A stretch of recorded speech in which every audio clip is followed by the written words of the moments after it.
Bonjour. Eh bien, les croix blanches sont un rappel douloureux quotidien que la crise des opioïdes continue de sévir dans la municipalité.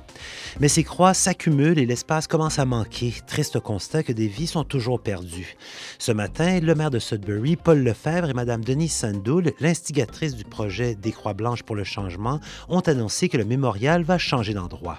Peu de détails ont été présentés quant à l'allure que prendra le nouveau mémorial, mais son emplacement a bel et bien été annoncé, soit toujours sur la rue Paris, mais au coin de la rue Cedar.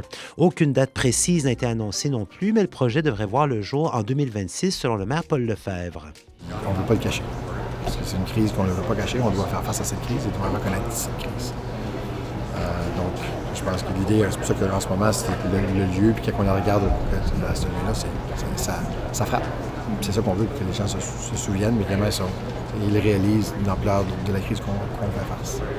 Maintenant, que disent les chiffres? Eh bien, en 2024, selon Santé publique Sudbury District, 134 décès soupçonnés d'être en lien avec les opioïdes ont été comptabilisés comparativement à 126 en 2023. C'est un taux de 61,2 décès par 100 000 habitants, plus élevé que le taux du nord de l'Ontario qui est de 60,4 décès par 100 000 habitants et bien plus élevé que le taux moyen de la province qui est de 22 décès par 100 000 habitants. L'analoxone, qui peut aider en cas de surdose d'opioïdes, est distribué à Sudbury, notamment par le réseau Accès et par les pharmacies. Le réseau a distribué 31 604 doses du médicament, alors que 6 884 doses ont été distribuées par les pharmacies. C'était ce qu'on avait pour vos vidéos journal. Retrouvez-nous demain pour d'autres nouvelles de votre région. Bonne fin de journée.